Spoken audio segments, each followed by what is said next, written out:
예, 이번 역은 시황 그리고 전략인데요. 안녕하세요. 나정환 연구원 오셨구나. 어서 오십시오. 네, 주영 씨도 어서 오세요. 네, 주영 씨 뉴욕에 가봤어요? 아, 저 못 가봤습니다. 뉴욕 우리 또 투자 업계에 있는 사람 뉴욕 한번 가봐야지, 그죠? 그렇죠. 월가에 월가에 월스트리트에 한번 가봐야지. 네. 월가에 가면 뭘 봐야 됩니까?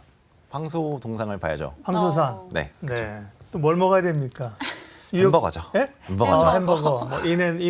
인앤아웃은 사실 인앤아웃. 서부 쪽에 많이 있고 네. 동부 쪽에서는 유명한 게 그게 뭐죠? 그 햄버거 유명한 거 있는데 동부 쪽에. 나도 갑자기 생각이 아, 안 나. 유학파답다고 제가 말씀드리려고 했는데 갑자기 갑자기 생긴 게 쉐이크쉑. 쉐이크쉑. 아, 네, 맞아요. 쉐이크쉑, 그죠? 아, 네, 쉑쉑을 먹어봐야죠.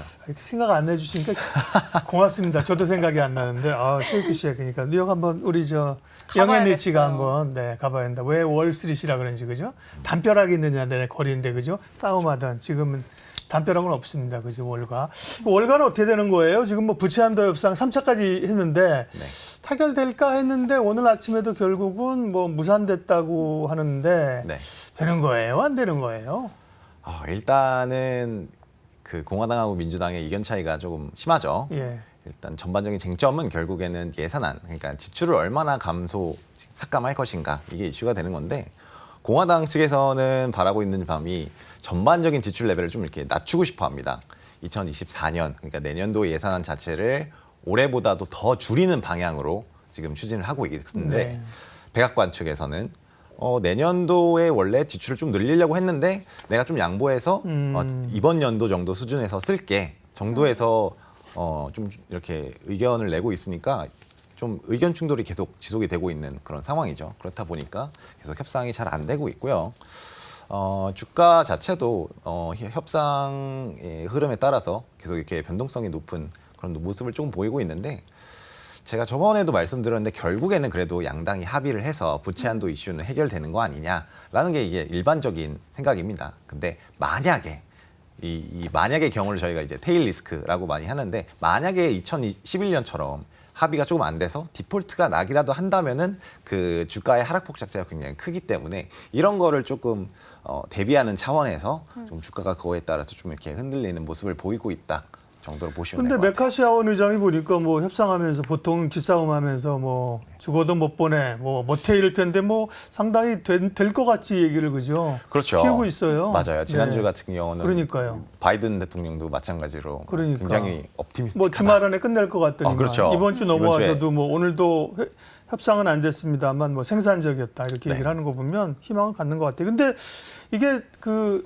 타결이 되는 것보다 내년 예산안 9월까지 그냥 봉합하면서 넘어가는 그런 시나리오도 있던데요. 맞습니다. 예. 그럴 가능성이 저희는 좀 더 높다고 생각을 하고 있어요. 예. 그래서 저희 6월 1일까지 타결이 안 되면은 지금 디폴트가 난다 네. 우려를 막 하고 있는데 사실 부채 한도 적용 자체를 유예시켜서 네. 9월 30일까지 9월 30일이 이제 네. 내년도 예산안 마감일이다 예, 예. 보니까 그때까지 연기를 하고 근데 그동안 예산이 없을 거잖아요. 지금 공무원들 뭐 급여 주거나 이런 게. 예산은 원래 그게 9월 30까지는 있습니다. 예. 예산은 있는데 이제 부채 한도가 도달했기 때문에 재무부가 국채 발행을 못해서 돈이 없는 거예요. 지출을 못하는 거죠.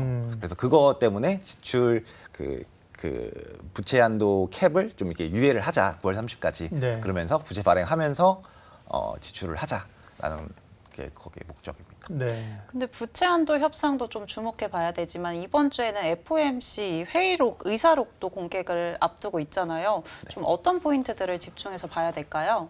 FOMC가 이번 주 목요일 새벽에 발표가 되죠. 의사록 공개. 예. 네, 의사록이 공개가 되고 있는데 봐야 될 포인트 한 두 가지 정도가 있습니다. 지금 미국의 기준금리 상단이 5.25%인데 이제 미 연준이 계속 점도표를 통해서 기준금리가 우리가 어느 정도까지 올릴 거야라고 한 게 이제 5.1, 5.2 그 정도 사이였거든요. 네. 그러니까 이 정도에 도달했으면은 더 이상 올리지 않겠다라는 그런 점을 확인할 수 있는 거를 좀 체크를 해봐야 될 것 이번엔 같고. 지난번 5월엔 점도표 없는 달 아니에요? 6월이 점도표 나오는 달인데. 그렇죠. 예. 이번 달에는 점도표가 예, 안 나오는데 예. 예전에 이제 발표했던 그 점도표 수준의 지금의 금리가 도달을 했으니까 네. 여기에서 이제 추가적으로 올리지 않고 여기서 그냥 유지를 할 거다라는 정도의 점을 좀 확인을 해봐야 될 것 같고 최근에 물가 지표를 보시면 아시겠지만 CPI 같은 경우는 전반적으로 이렇게 내려가는 그림을 그리고 있잖아요.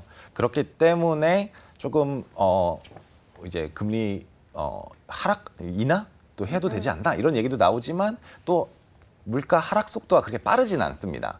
그렇기 때문에 금리를 이 정도 수준에서 좀 연말까지는 유지할 거다라고 지금 대체로 좀 보고 있습니다. 그래서 그런 정도를 확인할 수 있지 않을까라고 조금 생각을 하고 있는데 지난주 금요일에 사실 연준 의장이 굉장히 비둘기파적인 그러니까 긍정적인 의견을 했어요. 컨퍼런스에서 얘기했죠. 네. 무슨 얘기 지금 정리해 주세요. 지금 은행 이슈가 많이 터졌잖아요. 네. 파산하기도 하고 했는데 그러면서 은행 대출 규제가 좀 이렇게 심각한 이슈이긴 한데 아직 금리를 여기서는 더 올릴 정도는 아니다. 그러니까요. 추가적으로 올릴 필요가 없다라고 말을 하면서 그때 주가가 지난주에 금요일에 주가가 많이 올랐었죠. 그게 분치 한도 협상의 우려를 사실 막고 있는 네, 거예요. 맞습니다. 그죠? 네. 일부 상쇄를 해줬습니다. 주가 안 밀리게. 네. 근데 이제 블러드 형은 왜 그러는 거예요? 뭐 연준 의장이 이렇게 얘기하는데 뭐 2인자도 아니고 한 7인자, 8인자나 될라나? 근데 제임스 블러드는 뭐 두 번 더 50bp 올려야 된다 그러고. 네. 네. 그렇죠. 제임스 블라드 그분이 이제 블러드한테 뭐 얘기 좀 해요.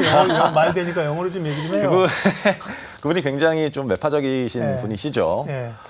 그분의 논리 자체를 보자면은 물가가 떨어지고 있는 건 맞다. 근데 그 하락 속도가 굉장히 빠르지도 않고 물가가 떨어지는 걸 보면 결국은 헤드라인 물가다. 그러니까 모든 것을 약간 포함하고 있는 헤드라인 물가고 근본적인 근원 물가는 사실 내려오는 속도가 굉장히 더디다. 그리고 일각에서 계속 우려하고 있는 그 경기 침체 이거 너무 과도하게 지금 우리가 반영을 하고 있다. 사실 경기 침체가 안 올 거니까 우리는 올려도 된다. 그렇죠. 정확하죠. 예. 올려도 된다라고 네. 주장을 하고 있습니다. 근데 연준 내에서는 그게 다수 의견은 아닐까요? 근데 뭐 연준 의원들 얘기하는 거 보면 그런 목소리도 또 블러드만 얘기하는 건 아니더라고요. 아니죠. 그죠? 네. 예. 일부 의원들도 금리가 결국에는 뭐 데이터를 봐야 된다라는 네. 그런 의견들이 많은데 지금 금융시장에 반영된 확률 6월달 FOMC에서 금리가 올릴 건가 내릴 건가 네. 동결할 건가를 확률을 보자면은 지금 인상할 확률이 지금 21%. 그러니까 블러드 총재가 발언하기 전에는 17%였거든요. 네, 네. 그래서 조금 올라가긴 했어요. 패드워치에서. 그렇죠. 패드워치에서. 네. 근데 결국에는 79%가 금리가 동결될 거다라고 보고 있기 때문에 금리는 거의 동결될 거라고 보고 있지만 뭐 결국에는 이번 주 금요일에 4월 미국 PCE 물가가 네. 좀 결과를 봐야겠죠. 예. 아무래도 연준이 그 물가 지표를 볼 때는 CPI보다는 PCE를 좀 더 주목을 해서 보고 있기 때문이 네. 주목해야 근데 합니다. 이 CPI가 저는 더 뭔가 익숙한데 네. PC가 좀 더 중요한 이유는 뭘까요?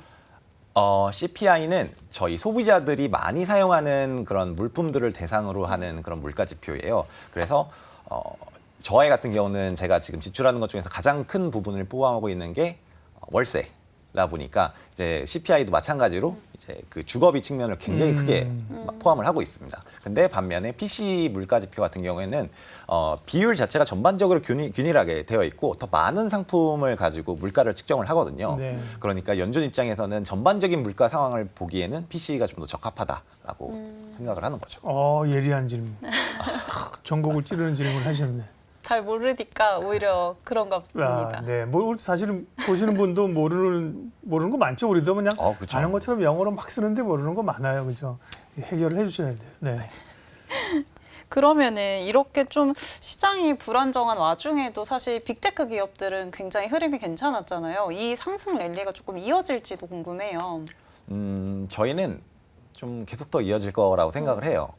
한국의 연초 이후에 2차 전지가 있었다 하면 미국에는 AI가 있었죠. 그렇죠. 그렇죠. GPT부터 해서 AI가 있었는데 하드웨어 쪽에서는 엔비디아 주가 굉장히 많이 올랐죠. 그리고 소프트웨어 측에는 마이크로소프트 이렇게 있습니다. 그래서 엔비디아 같은 경우에는 이제 실적이 발표가 됩니다. 이제 목요일 새벽에 발표될 예정인데 네. 현재 예상되는 EPS는 0.92달러. 이게 주당? 네, 주당 0.92달러인데 전분기에 0.88달러였거든요. 그래서 전분기보다는 조금 올라갈 거다라고 보고 있고 결국 중요한 거는 실적 가이던스. 가이던스가 중요한데 지난주에도 그 엔비디아의 CEO 그 젠슨 황이 젠슨 황이 나와가지고 지금 AI하고 일반적인 기업하고의 융합하는 속도가 굉장히 빠르다. 그래서 이런 거를 다 적응하기 위해서는 데이터 센터 같은 것들이 더 지어야 된다라고 하면서 이런 하드웨어 쪽의 수요가 더 늘어날 거다라는 식으로 말을 했어요. 그런 측면에서 봤을 때 실적 가이던스 자체도 좀 되게 사양 조정되거나 굉장히 좋을 거다라고 보고 있기 때문에 빅테크 랠리는 좀 더 이어갈 수 있다고 생각합니다. 네. AI가 관심 끌면서 반도체도 사실은 기여하는 바가 크지 않습니까? 아, 그렇죠. 업황 자체로도 그렇지만 AI가 불러오는 반도체 수요 증가 이런 것들로 관심이 있는데요. 근데 G7 끝나면서 중국이 마이크론 제재하겠다는 얘기를 바로 이제 맞불 카드를 그렇죠. 꺼내들었고 어제 마이크론이 2점 몇 %가 밀렸어요. 맞습니다. 반도체주는 어떻게 보시는지 그다음에 또 주목할 기업이 있으면요. 우선은 중국 정부가 마이크론의 중국 내에서 거래를 좀 이제 중단을 했죠. 네. 뭐 이제 국가 안보에 위협이 된다라고 설명을 하면서 제재안을 펼치게 됐는데 이게 현실화가 되면은 단기적으로 봤을 때는 삼성전자하고 SK 하이닉스 제품들이 중국 내에서 수요가 좀 늘 것 같아요. 그러면서 단기적으로는 한국의 반도체 기업이 수혜를 볼 수 있겠다라고 볼 수 있지만 좀 중장기적으로 봤을 때는 결국에는 중국의 반도체 기업, 뭐 예를 들어서 YMTC라든지 창신 메모리 이런 애들이 있는데 이런 애들이 국산 내재화에 성공을 하면서 결국엔 그쪽의 수요가 다 차지하면서 그쪽이 결국엔 수혜를 볼 거다라고 좀 생각을 하고 있습니다. 그런데 또 생각해 볼 점은 중국 시장에서 마이크론하고 경쟁하고 있는 국내 반도체 기업 수혜를 볼 수 있죠. 그렇죠. 왜냐면은 중국에서 마이크론이 이제 거래가 안 되니까 네. 한국이 중국에 진출하고 있는 한국 메모리 업체, 뭐 반도체 업체는 그게 수혜를 볼 수 있죠. 삼전이나 하이닉스 아니에요? 말고 또 있어요? 네, 있습니다. 예. 제주 반도체라고 제주 반도체. 이게 5G하고 IoT 부분에서 이 마이크론하고 굉장히 경쟁을 하고 있는 예. 기업입니다. 그래서 그 마이크론 자체가 빠지게 된다면은 뭐 시장 점유율은 당연히 제주 반도체가 좀 더 가져가게 되겠죠. 네, 제주는 그냥 제주 얘기만 들어도 기분 좋아하거든요. 제주 반도체, 제주 맥주, 그쵸. 그렇죠. 제주도는 참 그렇군요. 그러니까 반도체는 지난번 오셨을 때도 어쨌든 시장 토픽이 뭐예요? 그러면 주도주는 반도체 얘기 계속 하셨어요, 그죠? 네네. 큰 그림이었고 오늘은 이제 중국이 마이크론 제재하는 거 관련해서는 상대적 수혜 내지는 또 이제 제주 반도체 좀 주목해 볼 필요 있다고 얘기를 해주셨고요. 예. 근데 또 앵커님이 삼성전자 이야기를 해주셨잖아요. 네. 삼성전자 전망도 좀 궁금하거든요. 일단 저희 NH 리서치 센터에서 드리고 있는 삼성전자의 목표 주가는 79,000원. 네. 이고 전반적으로 리서치 센터에서 내고 있는 삼성전자의 목표 주가를 보면 점점 상향이 되고 있습니다. 저번에도 말씀드린 것처럼 감산으로 인해서 이제 공급이 좀 축소되고 그러면서 가격 자체가 이제 3분기쯤에는 올라가면서 실적도 좀 개선될 수 있다라는 게 전반적인 포인트입니다. 외국인 같은 경우도 계속 순매수세가 이어지고 있는데 지난 한 달 동안 가장 많이 액수가 가장 크게 들어온 순매수를 한 업종은 반도체였고요. 외국인이 들어오고 있는 이유는 결국에는 AI 산업 확대에 따른 반도체 수혜라고 조금 판단을 하고 있어요. 미국에서는 AI 기반으로 해서 엔비디아라든지 관련 기업들이 굉장히 많이 주가가 올랐는데 한국에는 상대적으로 그 온기가 전해지지 못한 것 같습니다. 그래서 반도체 업황이 조금 더 좋아지는 시점에 외국인 순매수세가 더 오지 않을까라고 좀 생각하고 있습니다. 반도체는 뭐 계속 좋게 보셨고요. 네. 피해갈 수 없는 질문, 피해갈 수 없는 질문. 2차 전지가 다시 움직여요, 그죠? 2차 전지. 네, 다시 2차 전지의 귀환이냐? 네. 하고는 이제 사실은 소위 뭐 지는 애라 반등에 좀 그칠 것이냐? 어떻게 보십니까? 사실 AI의 가장 큰 수혜가 뭐 반도체 쪽이다라고 하면은 또 다른 측면에서 봤을 때 에너지가 그 기존의 화석 연료에서 신재생 에너지로 가는 그런 전환에 있어서 수혜를 볼 수 있는 게 2차 전지. 예. 결국에는 이게 전기 에너지를 쓰는 거니까 그런 측면에서 2차 전지는 조금 계속 구조적으로 성장을 할 수 있는 그런 산업이라고 생각을 합니다. 네. 그런 측면에서 봤을 때 조정을 받고 좀 이렇게 횡보하는 구간이 있겠지만 뭐 이게 계속 떨어지거나 그러진 않을 거라고 생각해요. 여기에서 유지를 하다가 어느 정도 시점에 또 도달하면은 또 다시 올라가는 그런 추세를 보일 거라고 생각해서 이게 주도주의 변환이라고 보면 순서를 왔다 갔다 할 것 같습니다. 아무래도 반도체가 좀 갈 때는 2차 전지가 조금 지금 쉴 때도 있고 또 2차 전지가 갈 때는 반도체가 좀 쉴 수도 있고 네. 그렇게 판단을 하고 있습니다.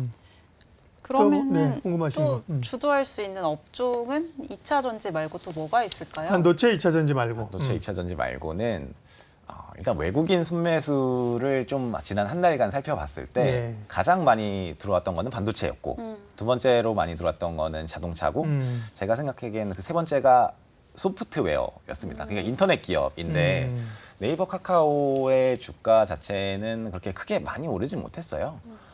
그래서 저는 인터넷 기업에 좀 주목을 하고 있습니다.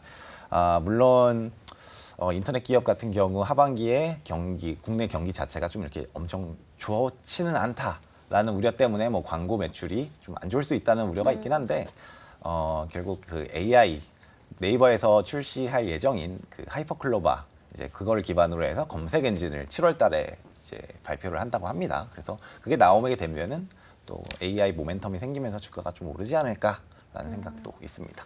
그러니까 카카오와 네이버 중에는 결은 달라요, 그죠? 그렇죠. 예, 근데 네이버는 외국인 수급이 들어오고 있다는 거죠. 예, 카카오는 좀 사실은 주주들은 답답하겠지만 돌파구가 좀 쉽지 않지만 네이버는 기대감이 있고요. 예, 그리고 또 주목해 볼 수 있다는요. 또 말씀하신다면은 아까 말씀드린 그 에너지 전환 측면, 그러니까 기존 화석 에너지에서 이제 신재생 에너지 쪽으로 간다는 전반적으로 이제 간다는 측면에서 2차 전지가 주목을 받았었잖아요. 또 다른 업종이 뭐가 있을까 생각을 해보면은 신재생 에너지가 있습니다. 신재생 에너지 풍력이라든지 아니면은 뭐 태양광 발전 이런 게 있을 수 있겠죠. 아무래도 최근에 미국에서 IRA 법안이 좀 통과가 되면서 거기에서 수혜를 받는 그런 업종들이 이제 신재생 그런 발전하는 업종 회사 이런 그런데 실제로 뭐 태양력 발전이라든지 풍력 발전 그런 하는 사업하는 사업자가 보조금을 받게 된다면은 보조금을 기반으로 해서 또 새로운 사업을 할 수가 있거든요. 그럼 새로운 사업을 하게 되고 프로젝트가 더 열리다 보니까 뭐 한국에서 미국으로 납품을 하고 있는 그런 풍력 관련 아니면 태양열 관련 그런 그 수요가 좀 늘어나는 그런 추세가 되겠죠. 그러면서 한국에 있는 뭐 신재생 에너지 관련 그런 업종의 주가가 좀 갈 수도 있다라고 생각을 하고 있습니다. 그러나 메인은 반도체. 그렇죠. 네, 메인은 반도체, IT, 2차 전지, 자동차. 자동차도 네. 순매수세가 많이 들어왔었죠. 하기 전에 마지막으로 5월에는 주식을 팔아라. 파신 분도 있고 안 판 분도 있고, 예, 우리 나정환 의원께서 6월에는 주식을 어떻게 해라? 6월에 조정 받으면 사야죠. 6월에 사라. 조정 시 매수입니다. 조정시 매수. 조정시. 네, 좋습니다. 네, 네. 가도 될까요? 뭐 궁금한 거 있으면. 저 궁금한 거 하나 있는데 아직 못 보내드릴 것 못 같습니다. 죽어도 못 네네네. 그 제가 궁금한 거는 사실 이 CPI는 좀 떨어졌잖아요. 근데 네네네. 이 소비 근원 CPI는 네. 사실 네. 아직 떨어지지 않아서 뭐 네네. 이런 부분들을 좀 우려하는 이야기들이 있잖아요. 맞습니다. 근데 이 두 개 차이를 좀 어떻게 보면 좋을지 궁금해요.